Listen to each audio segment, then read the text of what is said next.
Hi, business people. Hi, entrepreneurs. I'm excited to have you once again. Yes, Sandra is my name. Welcome to the Diaries of an Entrepreneur. Finally, we got a business name for our podcast. Yay! I'm excited about that. And it's a cold morning from this side. It's freezing a bit. It's been raining, but regardless, we move. So today I'm excited, super duper excited. I'm sitting with a very strong young girl. I'm not going to call her a woman because she's not yet a mother. So I'm going to call her a girl. And I'm seated with Coach Patience Uwase Mulisa. I don't know if I'm mentioning the name right, but that's her. Patience has a bit of a big profile. She's the founder. She's a coach, like I introduced her. She's a founder, Sandstone School of Languages. She's the founder, Zena Travels. She has Zena Real Estates. Girlies, she's into ministry. She's just a great singer, a great preacher. Patience has won an award, 50 by 50 something. She'll be telling us how did she win the award. Ladies and gentlemen, I'm super excited to have Patience on set today. So let's get into her amazing entrepreneurship journey. So Patience, thank you for, trying to come all the way through with the... You're so bad at roads. Oh, yes. But you finally made it. Another thing I didn't say about Patience, she's just a happy soul. So she's going to laugh. The energy on set today is so beautiful. She's going to laugh throughout and smile. So even the energy, you feel it. So who is Patience? Tell us. Patience is so many things. She's a jack of many trades, but not in the bad way, in the good way. An entrepreneur, so many talents in there. I run multiple businesses, Sandstone School of Languages and Computer Studies, Zena's Estates, Zena's Travel Agencies, a lot of small other side hustles. But I do coaching, business and personal growth coaching. And yeah, so many other things that I can't even really think about right now, but a jack of many trades in a good way. How do you survive with all this that you said? How do you survive? How do you do it? How is it possible that one person can do all these things and you're still smiling, you're not mad yet? Oh, yes. I'm not running mad, guys. I think there are two things that I can really point out. The first thing, which is the most important, when I was young, my dad gave me this scripture, and I have held on to that scripture for dear life all my life. That scripture is in Daniel 11:32, and it says that they that know their God shall be strong and do mighty exploits. Now, when I put that scripture in my mind, I knew as a young girl that I can absolutely do anything. I knew that I can do... by the way, what I didn't mention, I'm a lawyer by training. I'm an economist. There's all that, guys. And someone would ask how are you able to be a lawyer, an economist? You run companies, and you have all these other things that are going on in your life. I think if you know God and you rely on God and you get the grace of God, you can do absolutely anything. You can you can be a doer of exploits. And then the second thing that I think is I try my best to have fun along the way. These things are quite tasking, and if you approach them from a very, uptight, very serious, no-nonsense kind of way, you might end up not having fun, feeling so exhausted.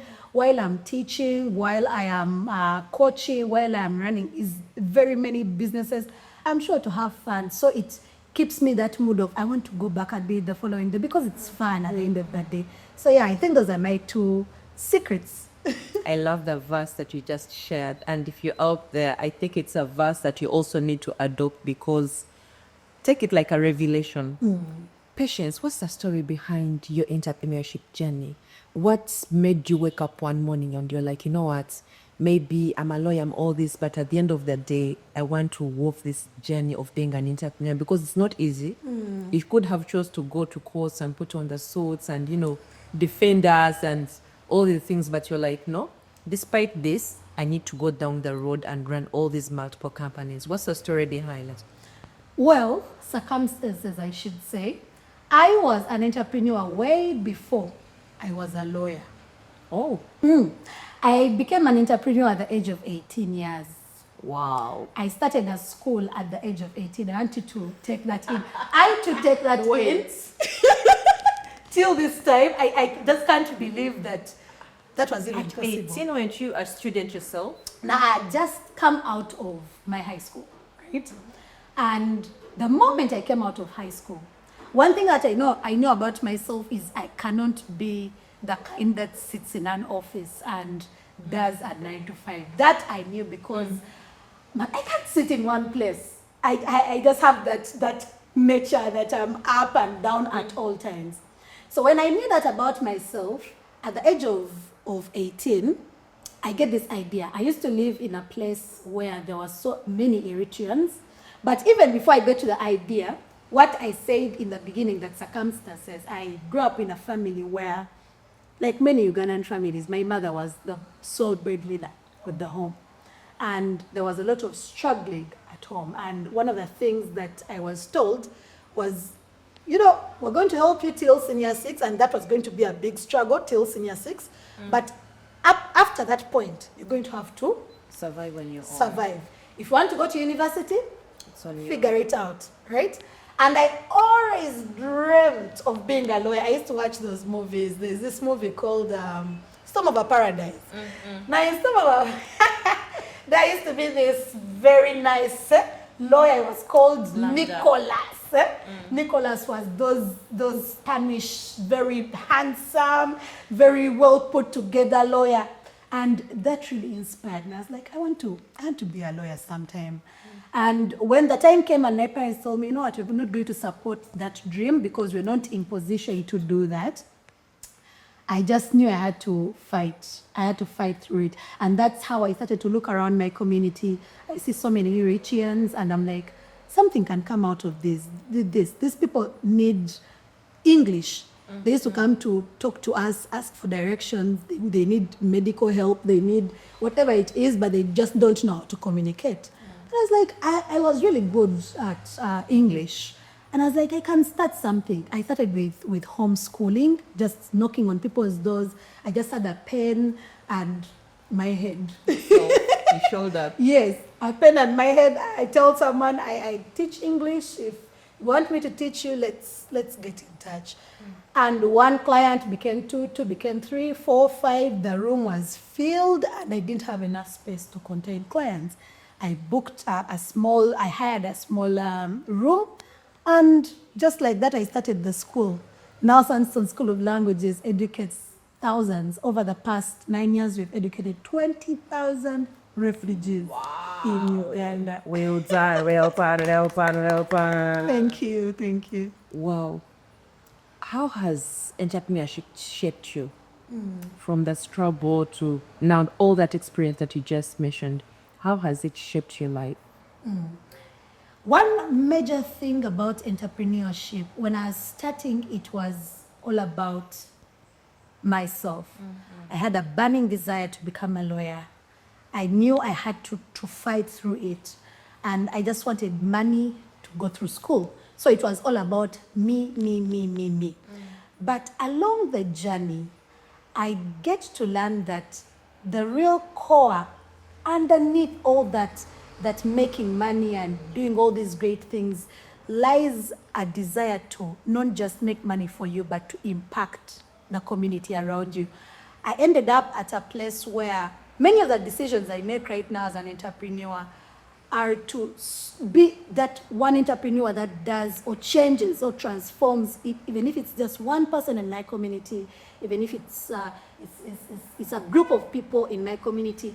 The sole desire right now is no longer just to help myself or to get money for myself. Impact. It's more about impact. So I think that's a huge change from when I was 18 You years. stop being selfish. Exactly. It's not about you anymore. It's about the community. It's about how many lives are Very married. true. That's Because you do make money along the way.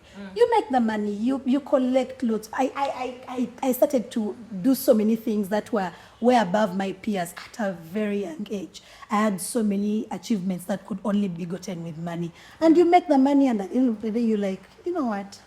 Yeah, the money has been made, but there is what they there's stay not to this. empty. You stay. So did you eventually? Okay, you said you're a lawyer. Tell us, did you eventually make the money, afford tuition? How did your parents react when you told them, man, results are out? Did you get a uni? Tell us the whole experience. How did you get to uni? Was it immediately? Did you have to sit like for a year? Immediately when you started getting command, you're like, oh, your campus.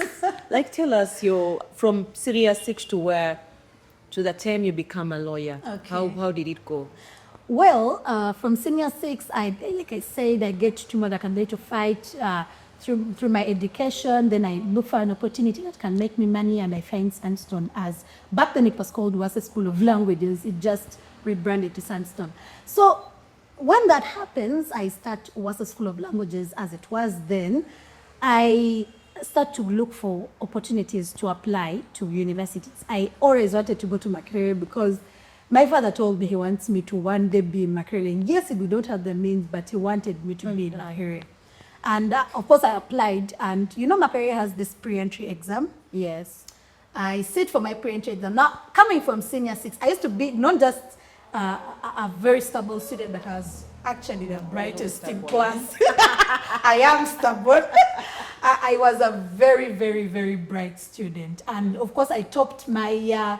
and there is a certain pride that comes with it. The You're ego like, is up yeah, I can do this. These things are very simple. I was the best in class. So when the pre-entries come, guess who did not prepare?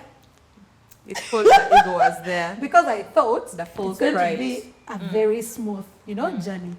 But the moment I sat for those pre-entries, I came out actually knowing I didn't pass this ones because It was obvious. it was very obvious to me. And of course, the results I came back, and as I missed by 2 points. It broke my heart. It broke my heart. But back to the other thing that I said, I wanted to be a lawyer so bad. And I didn't want to be a lawyer at any other university.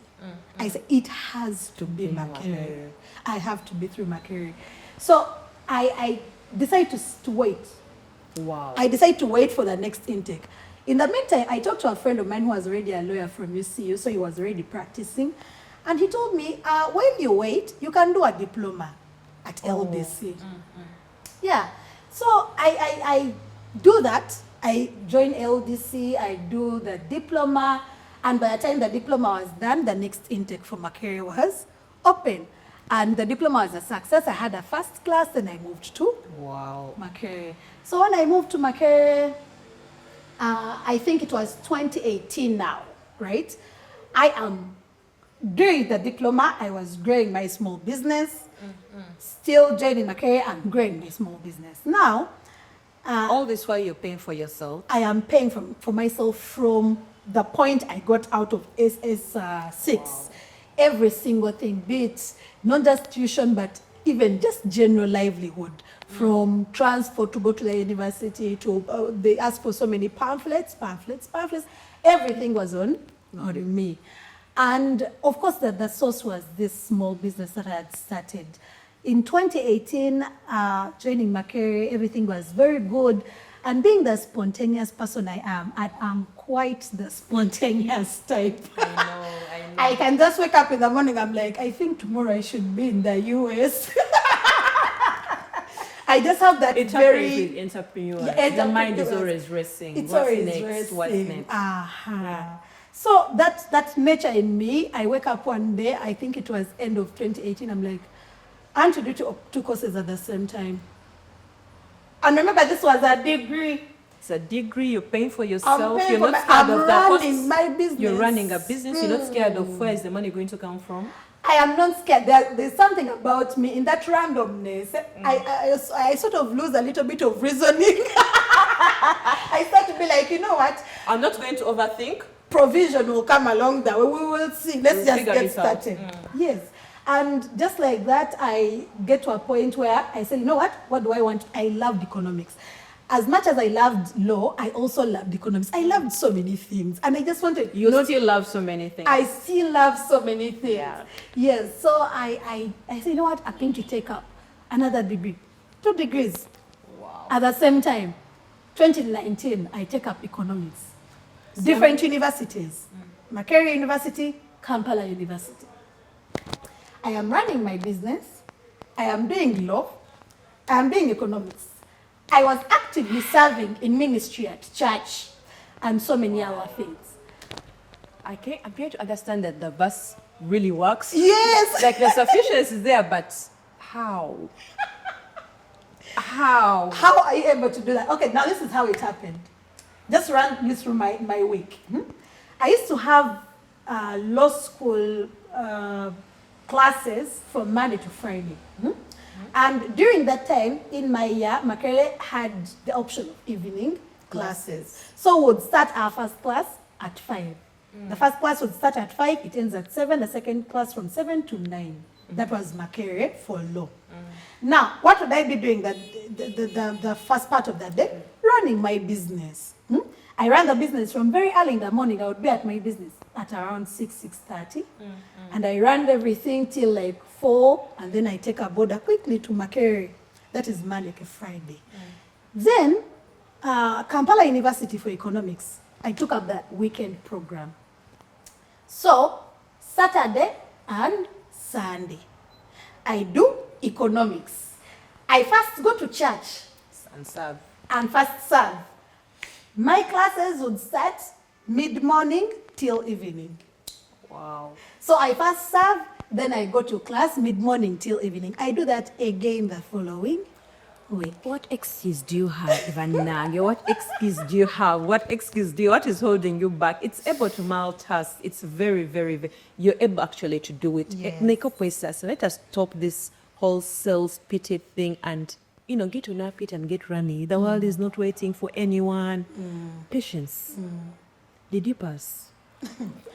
By the way, I didn't just pass.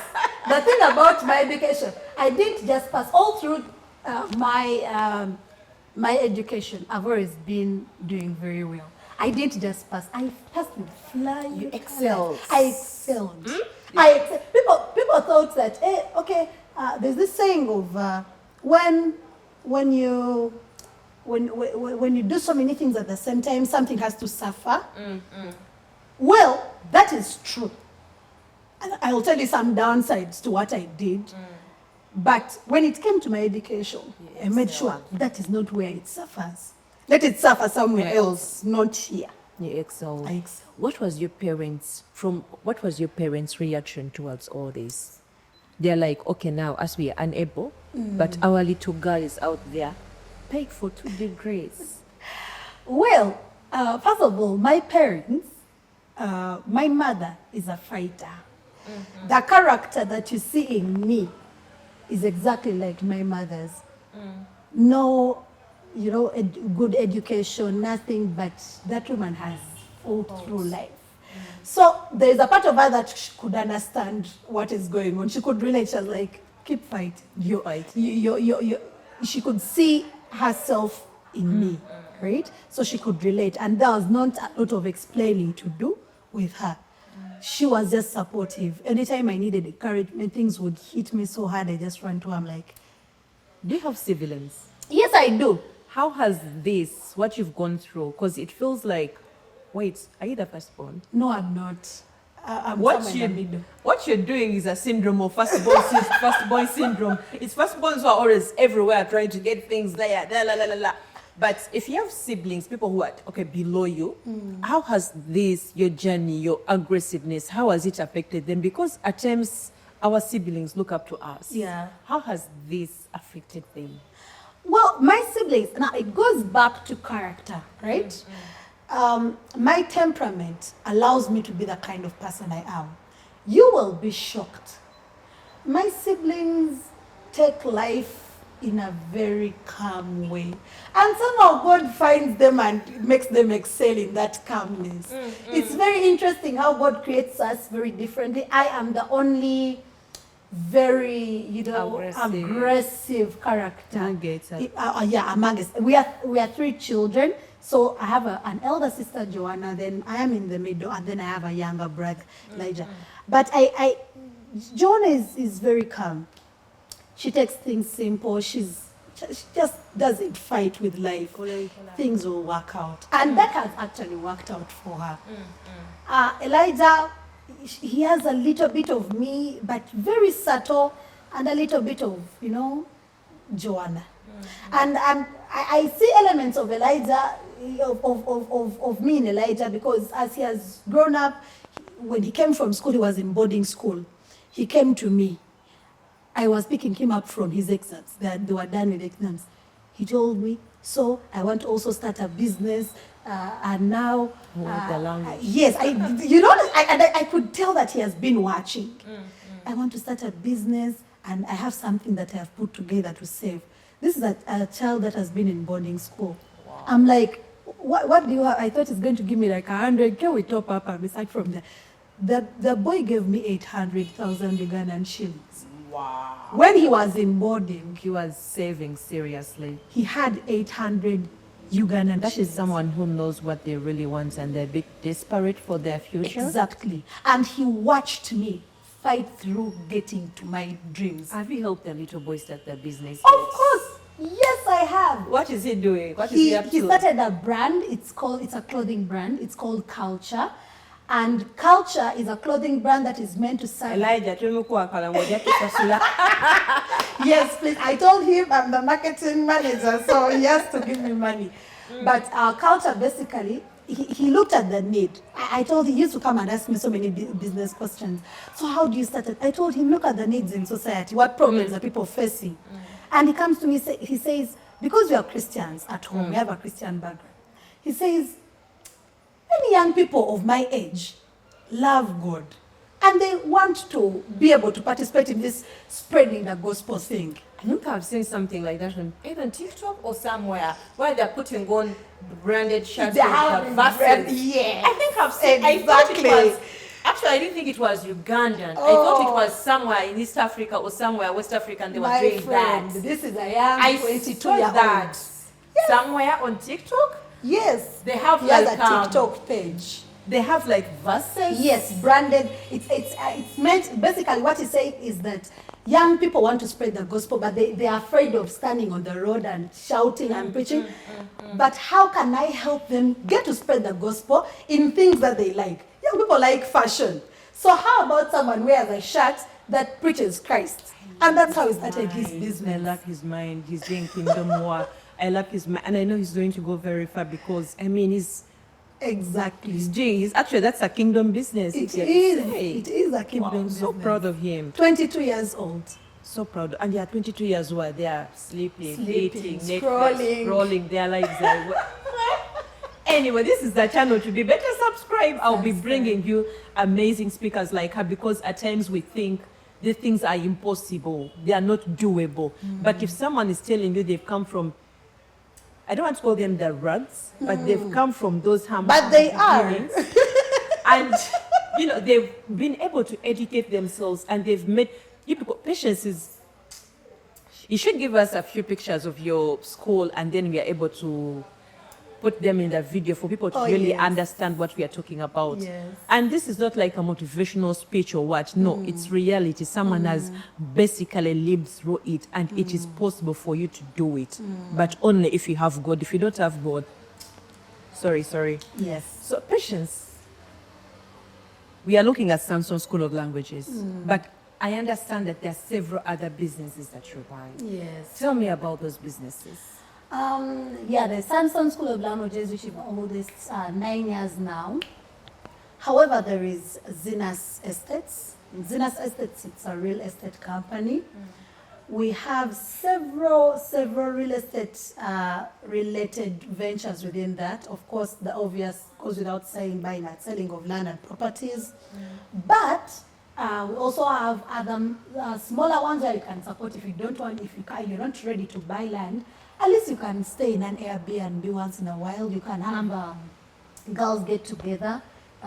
You can have a baby shower. You can have. So we have these very well designed, beautiful Airbnbs in Kampala where you can come and stay and relax and refresh. Yeah. Wow. And then the other one is Zena's Travel Agency. Now, Zena's Travel Agency is basically, like the name suggests, we help you move around the world. One of my hobbies, I love traveling. Guys, I love traveling. It's just the best experience. It's just going around the world and seeing so many people, cultures, eating food, and you know, it's just every year. Guys, if you're watching this, one of the things that is going to help you, really to help you to grow in so many areas of life, be it business or personal growth or whatever, travel. The last episodes, I think we had a guest who told us about travel accounts. Oh, yes. Yeah, do you have a travel account? Do you have a travel account? Guys, the thing about travel, there is a saying that I love. You can never imagine beyond the level of your exposure.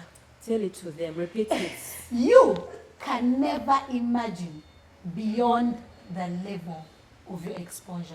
And that's why you need to travel. So if you're born in Masaka, please get out of Masaka. I don't know why Masaka in all places. Yes. But if you're born in Masaka, get out of Masaka, reach Kampala, Exactly. then from Kampala go to Kenya. Is that what you're telling us? That is exactly what you can never, if all you have seen is a smartphone that looks like this and you think that is the only thing that can send messages and all that. Whenever you start to imagine or to create a business, your ideas are still going to rotate around what you have seen. You can never think beyond something you've never seen. When you travel and go to say like countries like China, and you see people using things that are just mind-blowing. Oh, this even exists. Now you find your mind shifting from thinking in a very small, and then expanding to things that people have never heard of. Traveling will open your mind. It will open your mind to ideas. You will get exposed. Trust me, you will think differently. Business, personal growth, you will think differently. My daughter. My daughter. Yes.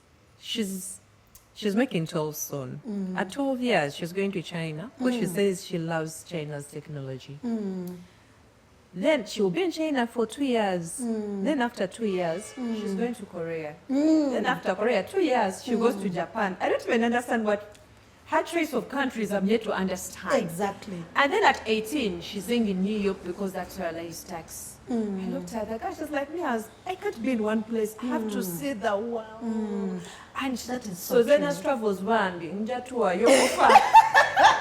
Very true. You'll give us an offer because at this rate I don't even. I'm like, do you even think 12 years I can allow you even to sneeze? Yeah, you know people. Prepare the gate by yourself. I was in a meeting last time and I was telling some of the board members at Zena's Estates, and we're having a conversation about 2026, the things that we should invest money in, and some people were saying, let's buy here and build this structure, and then after we rent it out, and then after we do this. I listened to all these ideas. Well, a person that has been exposed to Uganda, that is the most you can think about. But when I came in to give my submission, people are like, but what are you talking about? You don't understand that. Because these are things that I saw in Qatar, in Dubai, in China, in India. I just saw them and I'm like, I saw this thing and I think we can take a different turn. All real estate companies are doing what you're saying. What you're saying, yeah. Can't we just be different? Yeah. Exposure. If you want to be different, you get a travel. Yeah. Oh, yes. Patience. Entrepreneurship is so hard. Very, very hard. I'm telling people being an entrepreneur is like bipolar. Today you're stable, the next day you're like, what am I doing? Do you have moments where you've doubted yourself? What am I doing? Are there moments you've really, really doubted yourself? Last week? if you are thinking I'm telling you. Last week I told someone, I was sitting in a car with someone, things were taking. I was at a place where I was devastated. People are sending in. Anyone who comes to your office is just bringing a problem. No solutions, that everyone is looking at you. You have to finish things, this, that, the other. I felt overwhelmed. I got out of office, went downstairs, sat in the car, locked myself in the car. And my head was spinning. Then there's a friend of mine who called. I was like, I'm not okay. And then they took a border quickly. They came to me. When they sat in the car, I was like, you know what? I think, let me sell all these businesses. I have a plan. Let me sell all these businesses. Then go to like the US and start a new life from that. I was so devastated. I'm telling you, it's a part of being an entrepreneur. You waking up one day and you feel like, I think someone who is, sitting in a 9 to 5 is way better than me. Why should I have 20 people on my head waiting for salaries? Stressing me. And stressing me. And then the landlords. I know. Talk about people management. Yeah. How are you doing it? Most of the people I get to talk to, I think this is a question that keeps popping up.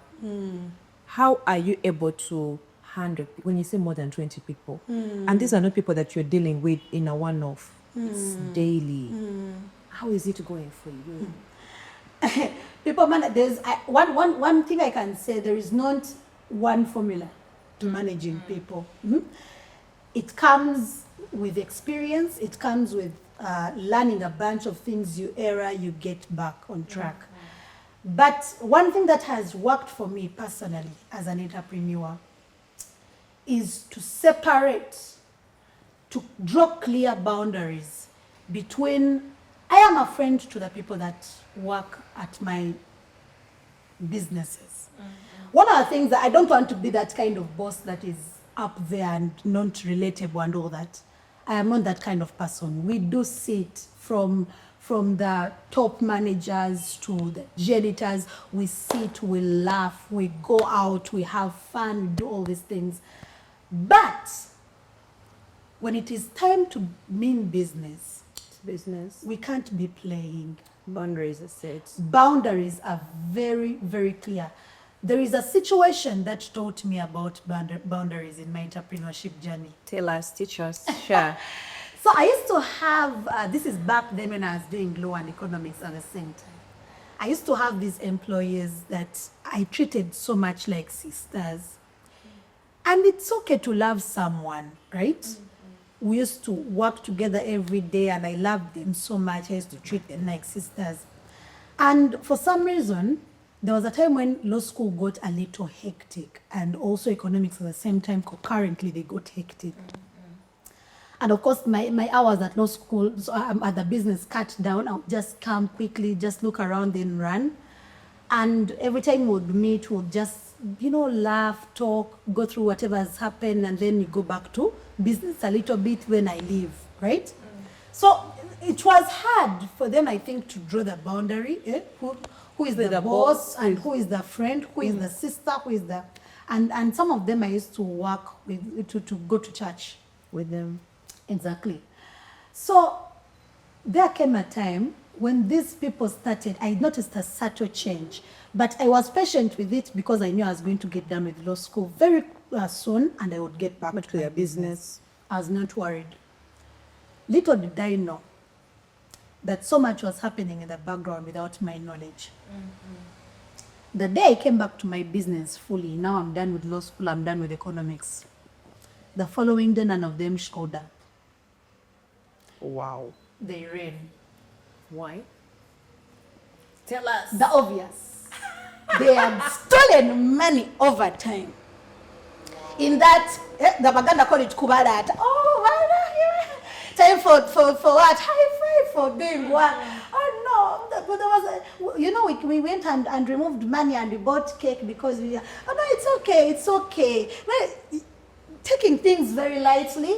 You're sort of acting You like want you to be besiege. nice. You want Yeah. to, people pleasing. People pleasing. If I don't be so nice to them and say yes They're to not everything, going to get and results. yeah, they are not going to get results. So while they're going to reach a time and they steal from me those things. Let me just didn't they steal from me?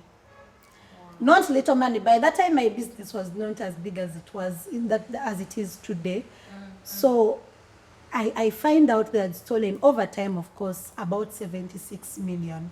Wow. You guys, my knees.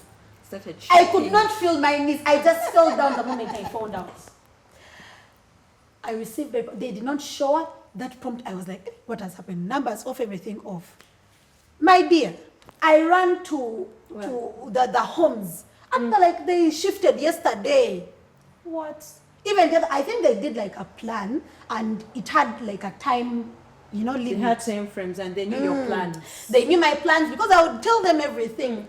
Boundaries, guys. As you're an entrepreneur, Have a private life. private life to yourself. Do not let everything be known by people that you lead. Otherwise, people do not know. There are very few people that can tell that regardless of the fact that this is my friend, they are also my boss right now. Let me respect them. Many people are going to be tempted to cross that line. Don't allow that to happen. So I did not have a private life. They knew everything about me somehow. So they knew how to hurt and what to do. Exactly. They knew everything. They had stolen money over time. We did a lot of at some point I stopped. Actually, at the 76 million, that's when I stopped the investigation. I said, guys, if you dig any deeper, I I'm might going to just find collapse. I might just whatever has gone, it has Let it gone. go. Guys, they left me at 0. After building for years, 0, and they ran away. I even had, but they split the money, the other and bought some land, or one other and started a hardware kind of thing with another, and they collaborated with some other person and started. They did stuff. I was hearing things here and there, right? They did stuff. But I'm telling you, I learned the importance of boundaries. Right now, I did not, thank God, I did not become a mean person after. Because naturally, I am that kind of person that will be happy. Situations always shape us. Someone they can feel like change I'm you. so done and define them. There's those tough bosses, the bosses. cruel bosses. I had power everything. man. Exactly. I had everything in me that was telling me just don't ever bring an employee close. At that point, did you feel like, let me just close the business? How did you? It's like, it's easy to fall down, but dusting yourself and walking up, especially for interpret, some have fallen down and they've never recovered. What motivated you to keep going? I'm telling you, it's not, did I think about closing the business? That evening, I remember it was an evening, I was in a certain room, I get the report, I read through the report, and I find this amount of money. My knees get weak, I fall to the ground. I gave up at that point. I did give up. Completely. And I remember crying for hours. And then, after crying for a very long time, I called a friend of mine. I was like, so and so banzi we never duka. Right?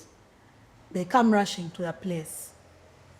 What has happened? I tried to tell them what I can tell them in the moment because I was extremely emotional.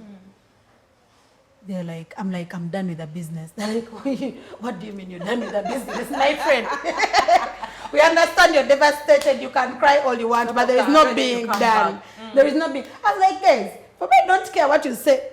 I am done with the business. So if you want to continue with it, please feel free to proceed. This person calls my other friends. What are you doing tomorrow? Can you get a way to create space within your week? Just this week so that we get a solution. Someone should sit at the reception. Someone should go in the class. Just show us where your lesson plans are. Show us things that you used to teach. Show us. And then they came and, started to help me out. When I had given up, they dragged me from home, not being alone. Come and sit here with us. Even if you've given up for us, you have not given up. You are hearing them teaching wrong things. You're like, it's okay. They are following. These are people that have never been in front of a class, but they were like, no, you're not giving up. And they pushed and pushed until I got back to my senses to say, you know what? I think I can still push. How is your support system? Support system. How is your social capital? First, tell them how social capital is important for any entrepreneur, because if it was not for your social capital, probably you would not have recovered from this. Yes, yes. You guys, this clearly, as you can hear the story, your true friends are not defined by the high times. I'm telling you, when you're partying, when you do not get that feeling of, oh my God, the party was so nice. Oh, Jacinta is my true friend, really. Because we partied so much because last it was night. so nice last night. Jacinta comes for my birthdays. Birthdays, what they are just looking out for a good time. They put me on their status. Where is Jacinta on that day when you totally give up on your business and you throw it and you're like, you know what, I'm done. Where is Jacinta when that cowboy has broken your heart? When they are broken your heart, where is Jacinta? If Jacinta can post you on a daily basis and not show up when it matters the most, people's social capital, when you're talking about social capital, don't just accumulate quantity. It's quality. I want to encourage you to get quality friends. And quality friends means friends that can stand with you when no one else is there. When the room is dark and silent and the only noise in that room are the sounds that you're making because you're crying. That is a friend that will show up. That is a good friend. Those are the friends that helped me.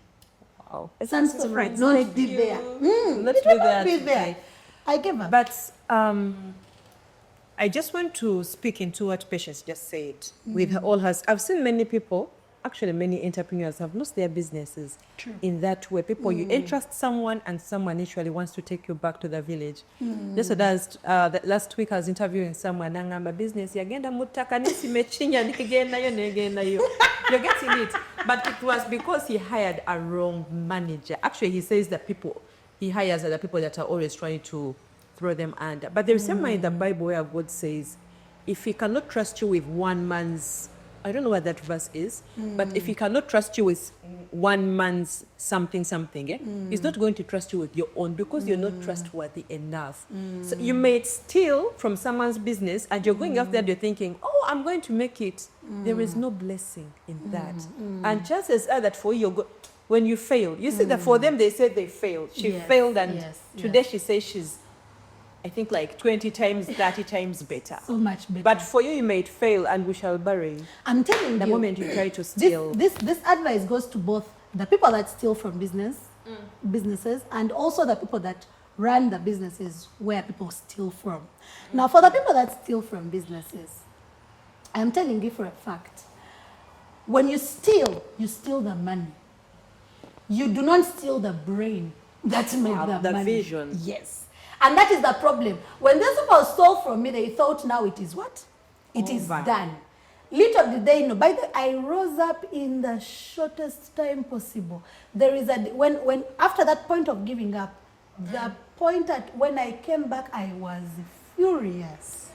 The rate at which I literally threw, that's a point at which I rebranded everything was a School of Languages. I dropped and I put up Sandstone. But the rate and speed at which we grew back, these people stole the money and the money went. 76 million sounds a lot, but years down the road, that is nothing. Are you grateful you went through that situation? Oh my God. I am super grateful. The lessons I learned from that, you can never imagine. So for the person that steals from another person's business, that money will get done, but you will not have the brain to make more because you didn't steal the brain, you stole the money.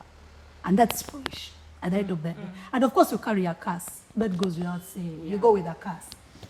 But to the person that's from whom the person whose business has been, treated in that kind of way, the entrepreneur, I want to acknowledge that there is also a problem on our side.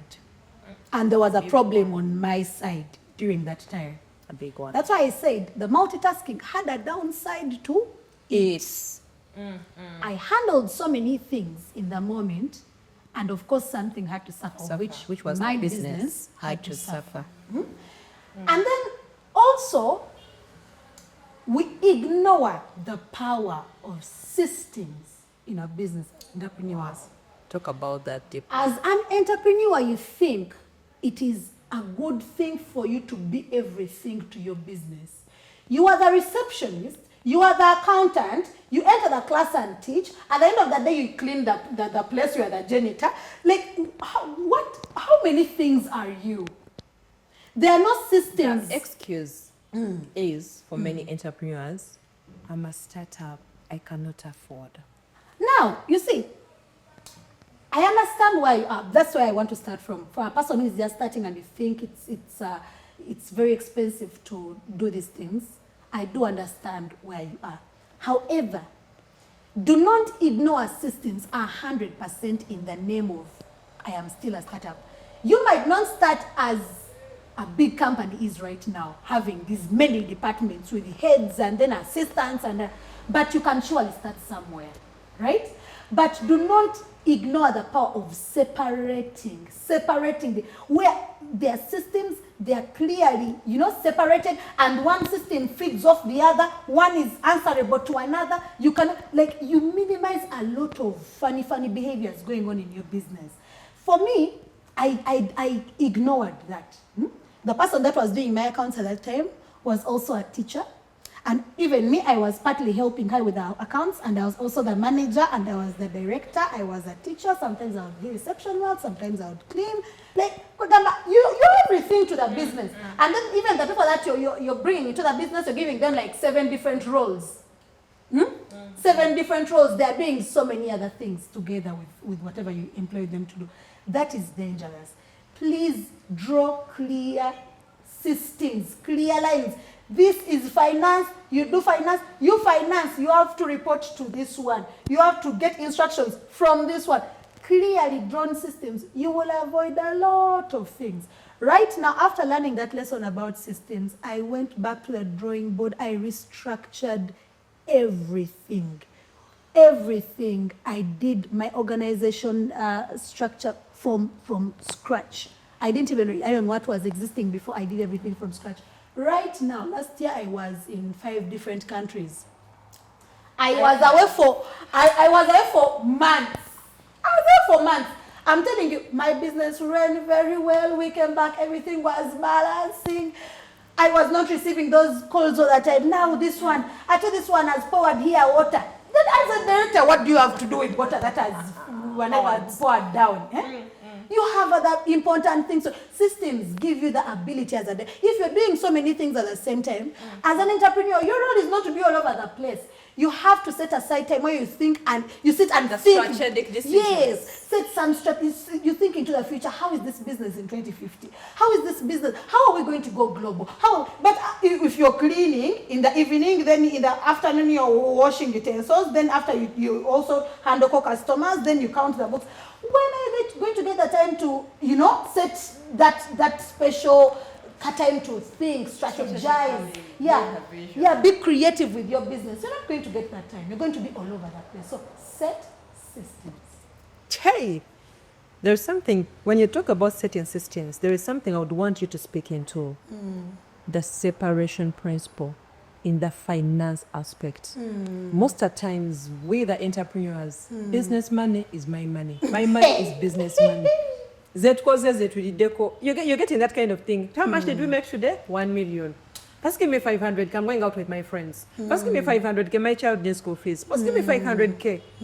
Maybe my car has broken down, I need to repair it. First talk about the separation principle in the finance aspect. I think the separation principle in the finance doesn't start from the finance. It starts from the board. Accountability, but patience. Now, you were imagining that whoever is watching you, yes, number one, their business has a board. I'm sure many Ugandan business, I deal with entrepreneurs, patience, on a daily. Yes. You tell someone your business needs a board. And you've been through, those things are for big companies. You're like, calm down. So for them, when they hear a board, they imagine the company has to have like a turnover, a certain amount, things like that. No. So take them slow. Let them understand. What do you mean it starts from the board? Some companies don't even know what boards are. Yeah. But also when you're speaking into that, I want you to know that there is a Sandra somewhere who maybe I have a retail shop, maybe I'm running a boutique, maybe I'm running a small business, and by now it is me. I want you to also speak into that, I'm not running like a big company, it's me. How do I practice this separation principle? Okay, now, for example, the example she has given is very beautiful. You're running a retail shop, and of course, this is a small thing. Now, I would have, normally people give an answer that is, at the end of the day, not workable. That's my fear. The answer normally people give is discipline. Some people tell you that, you know what, when that happens, just know one thing. Your business money is not your what? Your money. So please do not touch business. Have that discipline to say, my business pays me this salary, and then the rest is what? Is business money. But we all know that in the dark days, when you receive that phone call that, Mama Natu tugana mugoba. You have not paid school fees in what? In the longest time. And the time is almost done. And you look at your personal account that has your salary, and you're like, I'm not going to be able to manage. Many of you, without any form of accountability, you're going to be forced to go and touch the business money. So at the end of the day, for me, I say discipline as an answer is not a workable solution. What's the workable solution? Now, what is the workable solution?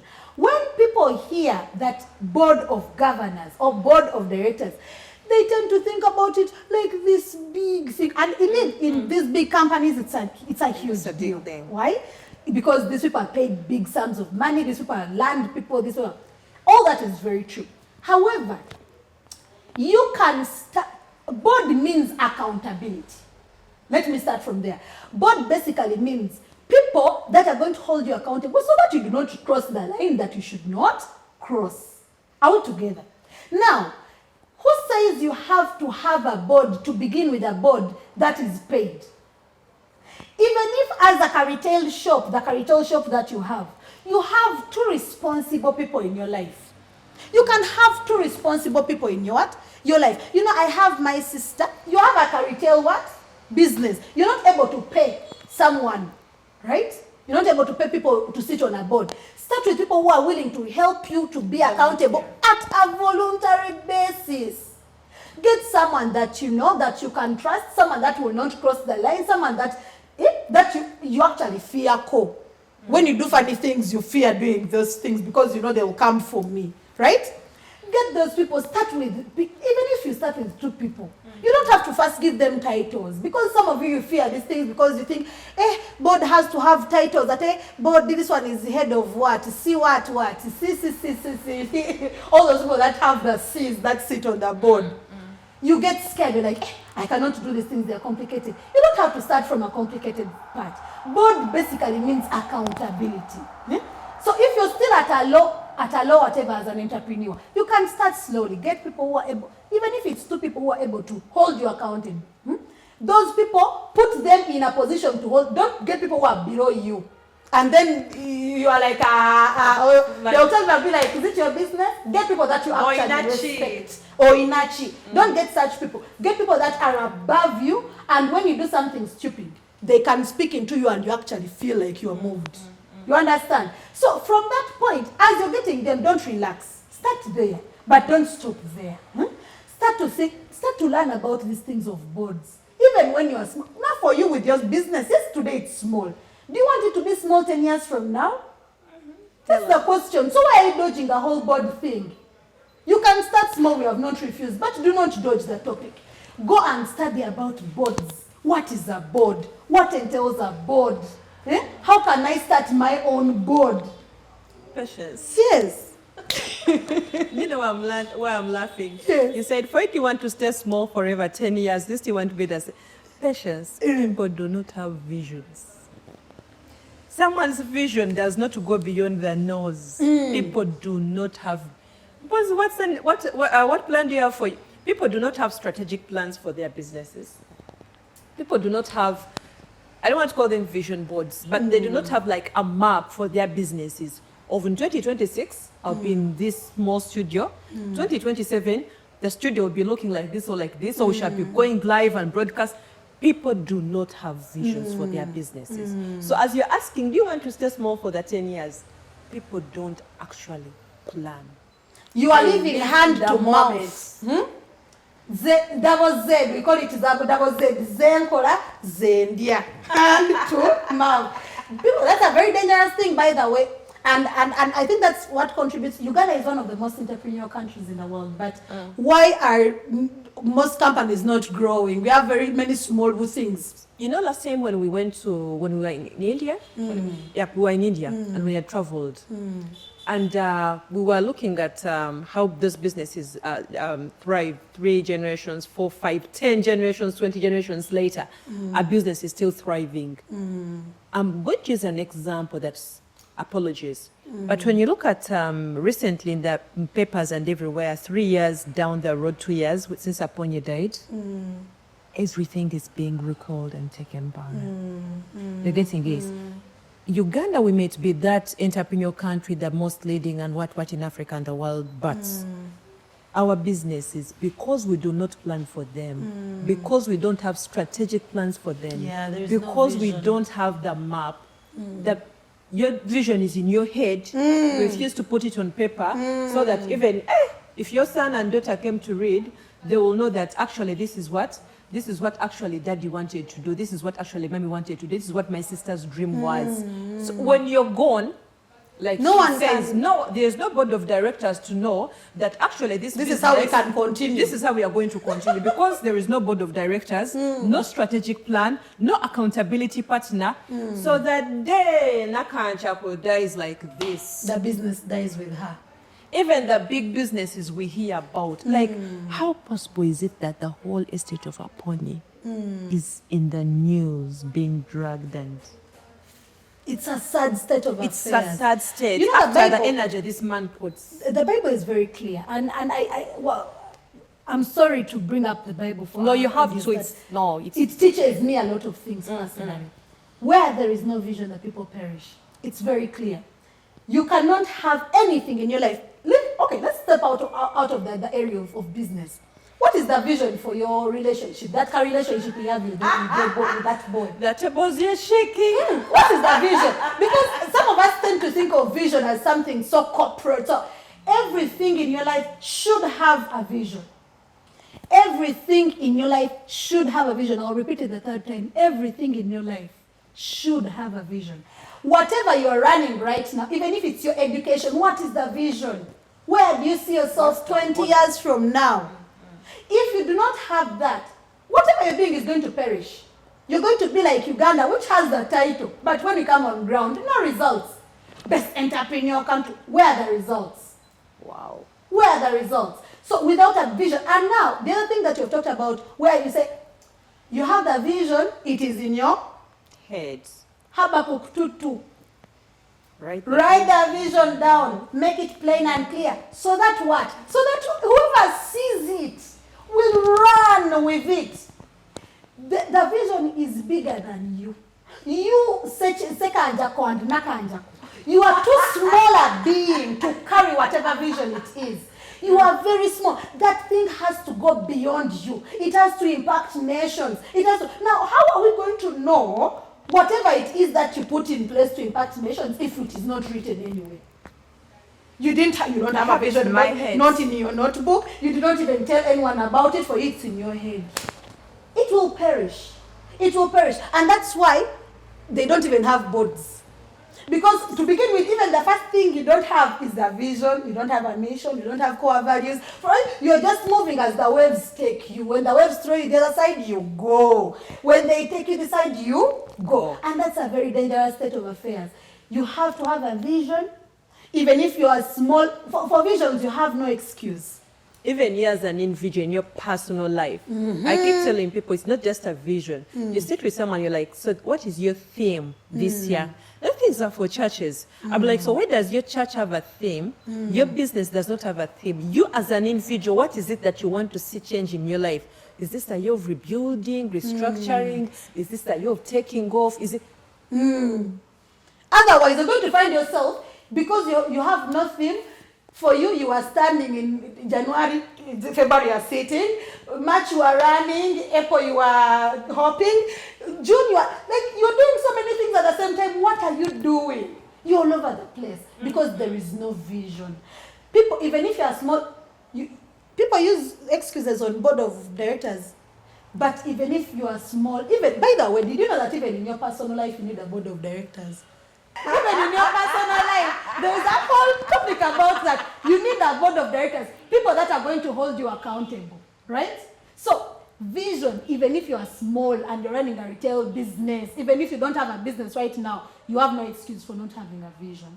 You have no excuse. You'll give an excuse for board, but even board have told you, you still have no excuse. You can get free people to start with and give them power. That's one thing I forgot to mention. Give them some sort of power. Those people say, who are you? Whatever. Yes, I got some people to volunteer. There's a nice woman there. She can help me. Even a nice man there. They are willing to give me free advice as my board. Okay. What power do they have? I just go to them and I tell them what is happening in the business. Are you mad? Are you mad? Are you mad? Where do they? You're going to still go and remove the money from the bank account. Patience. You need to. Jesus. Hey, the room is hot. Guys, Patience, I want you in that same line, because people don't want accountability. Yeah. There is, I don't know, this is sad. And it really breaks my heart. Do you know that there is a group of entrepreneurs that don't believe in mentorship and coaches? Oh my God. Not because she's a coach or I'm a coach, but there is, okay, mentorship. Let's stick to mentorship. I'm like, I want you to speak it, because it breaks my heart so much that you're an entrepreneur. There are people who have really thrived at what you're doing. There are people who have made their losses, picked up themselves. There are people that you can be like, man, I know, but I'm going to use a name. Apologies, or with all respect. You find someone like the Patrick Vitatules, you find like the Sweet Deals, people like that. I keep telling people, like, I've never met Uwase, but if I woke up and as half of what Uwase is, I feel I would die accomplished, because he's one of the greatest speakers that I know that have lived it. And for me, he's like my online mentor, like following up. And people are like, sure. Even they tell you that you're worshiping someone. Wow. Wow. You're getting it. I want you to understand. talk into that mentorship, because it is so sad that you're there doing life on your own. Then you make a mistake, then you want to go there and you start. Now you come after making the mistake. By the way, now they start. Let me go and look for someone to talk to. What are you looking for someone after you've made the mistake? Instead of looking for someone before you even step into that very territory, so that you're able to now avoid the mistakes in the first place. Speak into that. You know this saying in Uganda, on the streets, we have this thing where people say mbakusasula school fees, or nsasudde school mboyo fees. They don't say it in a way of like real school fees, but they say it in a way of learning the hard way. After they've made the After you have made the stupid mistake, then you learn the hard way. One thing you want to avoid is paying school fees for your mistakes when you have people that have actually lived the journey. The reason as why you need a mentor is because this person has been through where you are, and they have even been through a little ahead of where you are. And now they are telling you, this is what you're going to find. Imagine if, for example, I gave you two offers. You're going to, Chitintale. You're going to Chitintale. If I give wrong names of places, please bear with me. I'm just giving an example. So Chitintale, you're coming from where? You're coming from Bunga. Okay, so you go straight. When you reach somewhere in Soya, do not continue on Gama Road. There is a little bit of traffic. That place normally has. So you use another route. Go through Soya. Go and maybe take this small road to Muyenga. I'm just assuming. So when you reach Muyenga, when you get there is going to be a small road. Don't take that road because they are constructing it. You take this other one. Now, a person who has a mentor, and you're listening to this person and you're actually doing what they're doing, what they're telling you to do, you are avoiding these mistakes. You would have fallen into that traffic jam. You would have fallen into those construction whatevers and burnt like 40 minutes of waiting for that shit trailer to move because it's pouring sand. Yeah? But someone who has a mentor, you're listening, you're like, okay, let me do what they're saying. Let me do it. If you don't have a mentor, you're wasting time, you're wasting money. You're going to waste time, you're going to waste money at the end of the day. You have someone that has spent, they have wasted the time, they have wasted the money, so that for you, you don't waste the time. And you refuse to listen to them. It is, even in the Bible, by the way, when you look at Moses, people think Joshua came out of the blue. You think Joshua came out of, go and read Exodus 33.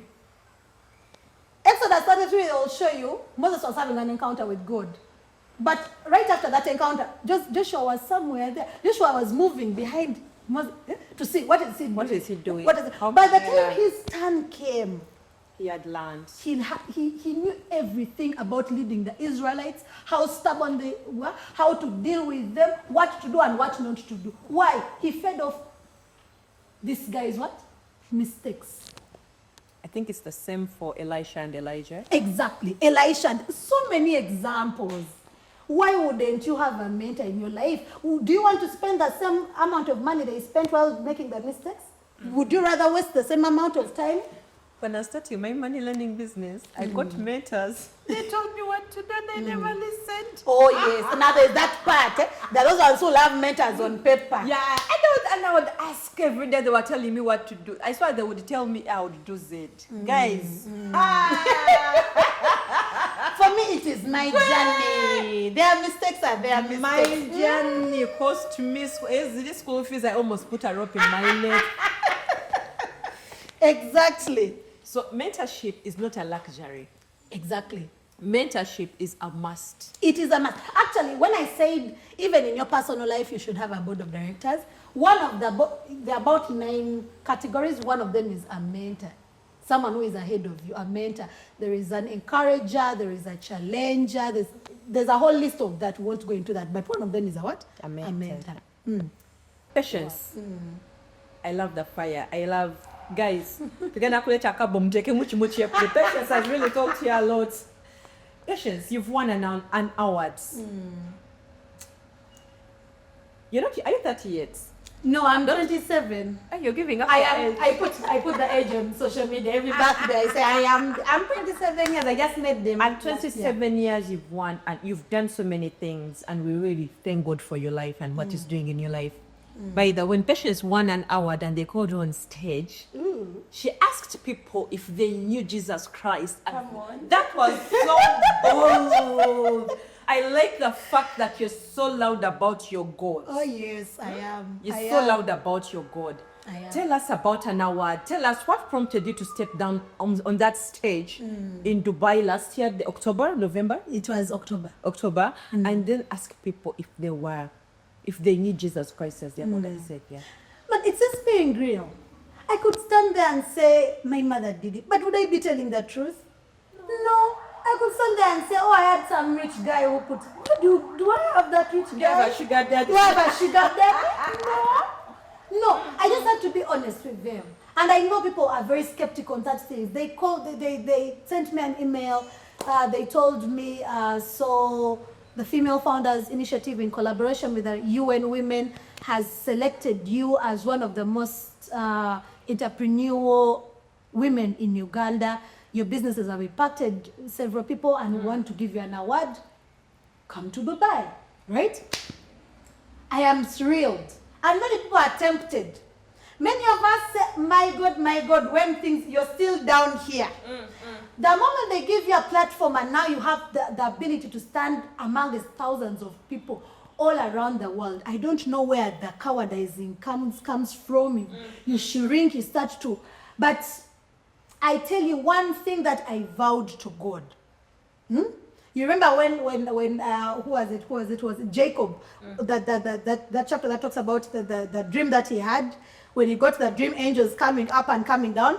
As you conclude that part, it says that Jacob made a prayer to God, and he told God, God, if you guide me and I have a successful journey to where I'm going, he was going to a certain place to get a wife. if you give me a successful journey, you're going to be my God. And I'm going to be yours. I am going to make your name famous. I'm going to give the tens of God. Please go and read that part. I myself vowed to God. I knew that this It's not you. It's beyond I come you. from a poor family. You don't have a ngambanogo. I don't have a ngambanogo. My father came in as a refugee in this country from Rwanda.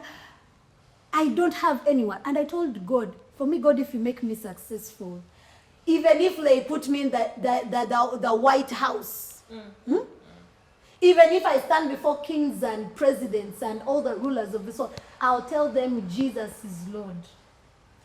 An apology, you can crop that out in your video as the UN or whatever. Crop it out if you don't want. But for me, I'll have said it.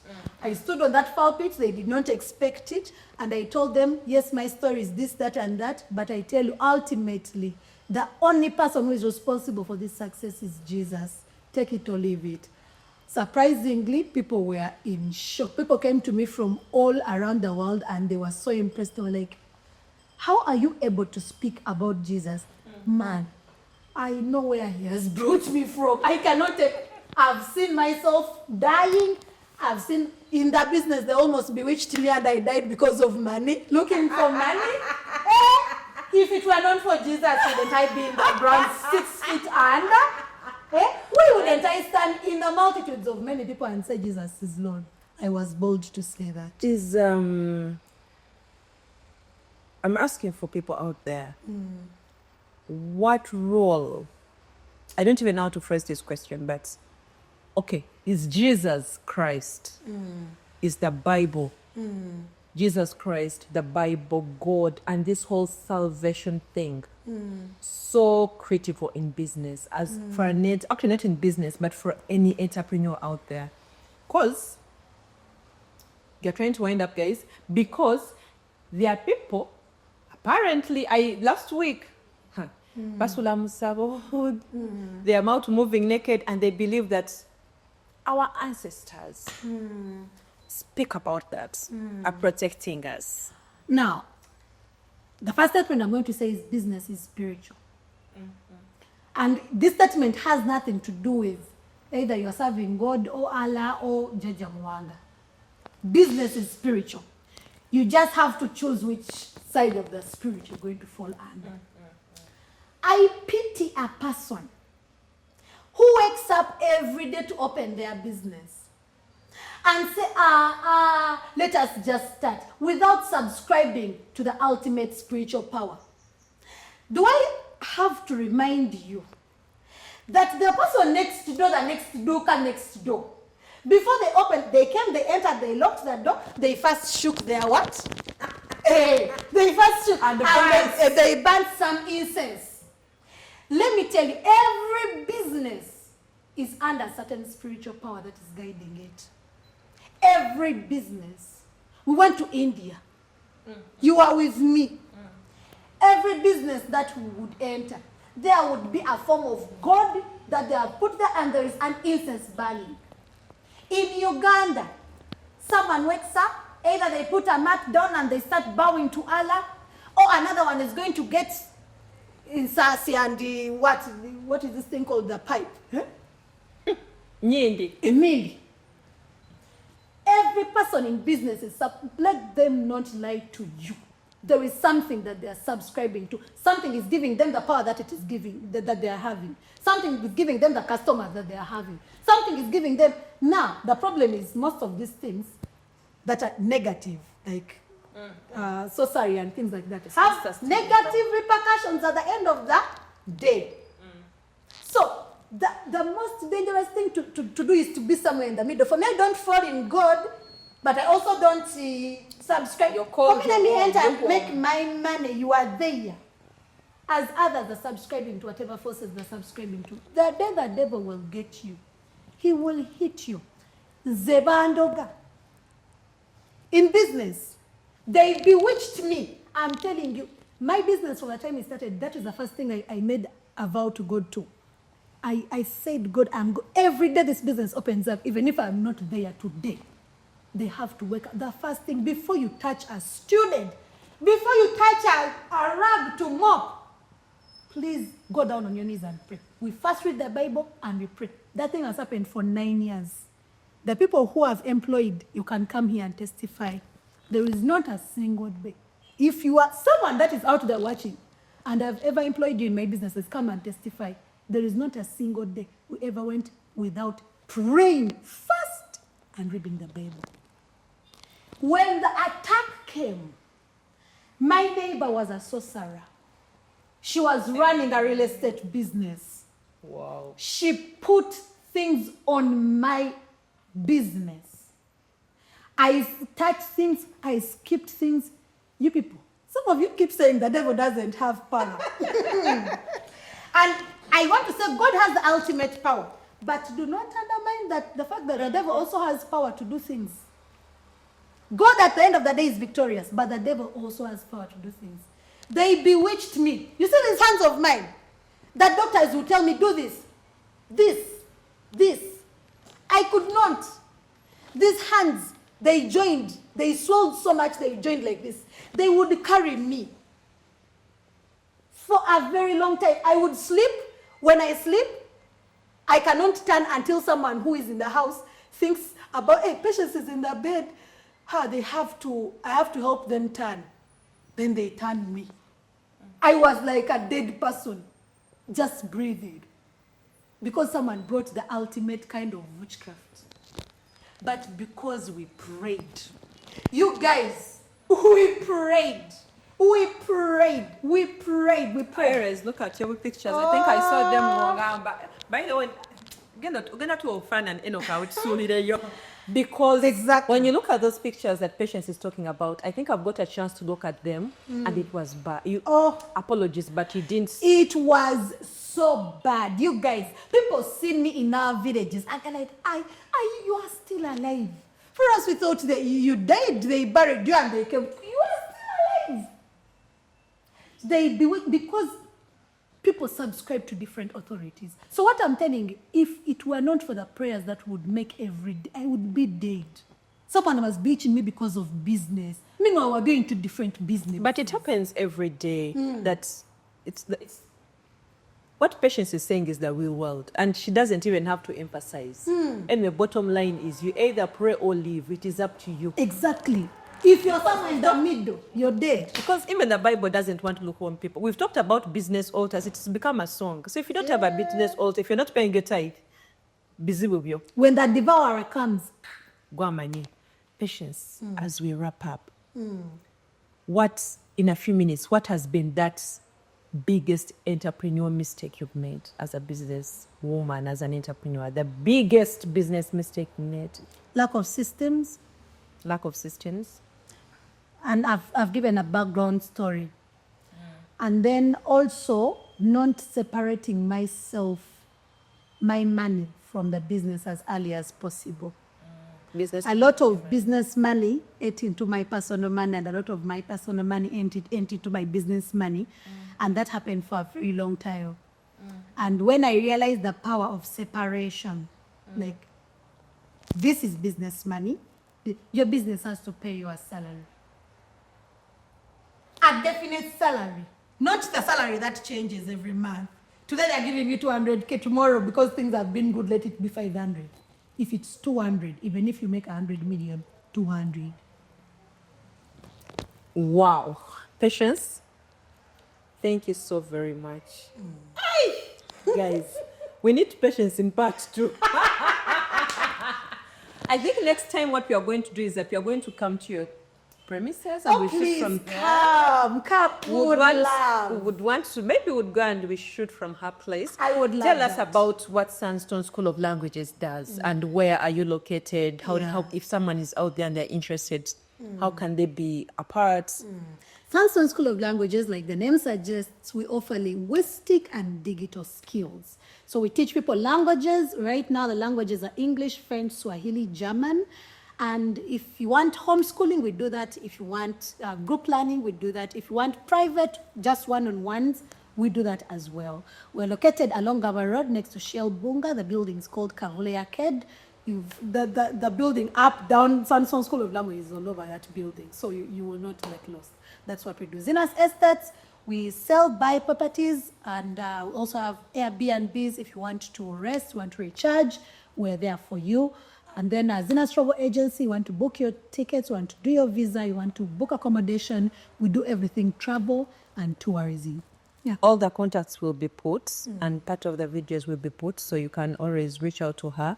And if someone is interested in reaching out to coach Patience now, Patience the coach, tell us, what services do you offer? You're a coach majoring in what? I'm a coach majoring in business and personal growth.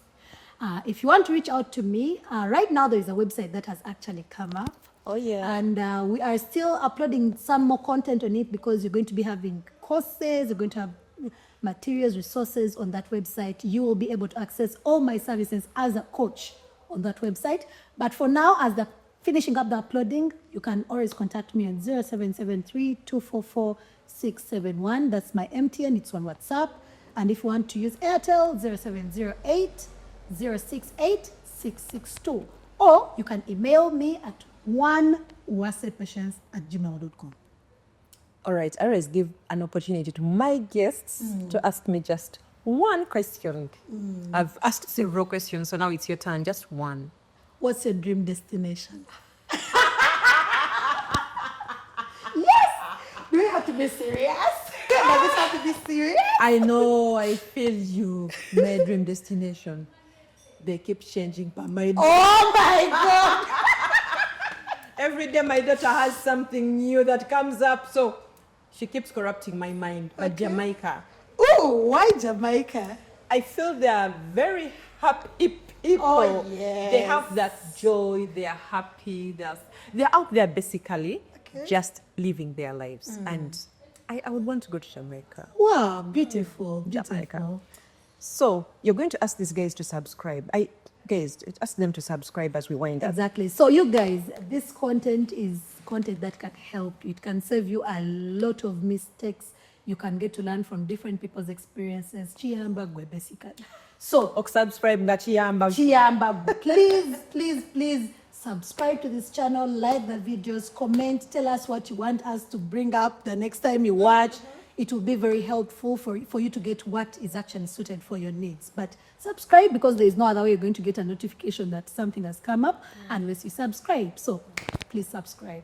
Thank you so much. Patience. Wow. I can't wait for this to get off and we continue with the conversation, because it has been so insightful, and I hope that you've watched and learned something. Please subscribe.